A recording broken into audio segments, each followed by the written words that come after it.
Hi, നമസ്കാരം. നമ്മുടെ meetup നാളെ കൊച്ചിയിൽ വെച്ച് നടക്കുന്ന കാര്യം നിങ്ങൾ അറിഞ്ഞു കാണുമല്ലോ. അതിനിടയിൽ ദുഃഖകരമായൊരു വാർത്തയും കേൾക്കാനിടയായി. നമ്മുടെ അനുഗ്രഹീത കലാകാരൻ നമ്മൾ ഒരുപാട് ചിരിപ്പിക്കുകയും ചിന്തിപ്പിക്കുകയൊക്കെ ചെയ്തിരുന്ന നമ്മുടെ സ്വന്തം ശ്രീനിവാസേട്ടൻ്റെ വിയോഗം. ശ്രീനിവാസേട്ടൻ്റെ വിയോഗത്തിൽ ആദരാഞ്ജലികൾ അർപ്പിക്കുന്നു. ഇത് പെട്ടെന്നുള്ളൊരു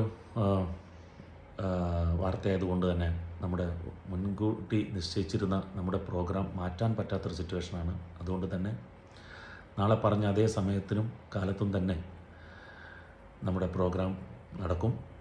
അപ്പോൾ ഇതിൽ കുറച്ച് പേർക്കേ പങ്കെടുക്കാൻ പറ്റുള്ളൂ എന്നുള്ളത് ഞാൻ അറിഞ്ഞു. വിഷമിക്കേണ്ട. പങ്കെടുക്കാൻ പറ്റാത്തവർക്ക് എൻ്റെ സ്വന്തം യൂട്യൂബ് ചാനലിൽ ലൈവ് പോകുന്നതാണ്. അതുകൊണ്ട് അപ്പോൾ ലൈവ് കാണാൻ പറ്റാത്തവർക്കും വരാൻ പറ്റാത്തവർക്കും ലൈവിൽ കാണാം. അപ്പോൾ നമുക്ക് നാളെ അടിച്ചു പൊളിക്കാം. Okay, thank U.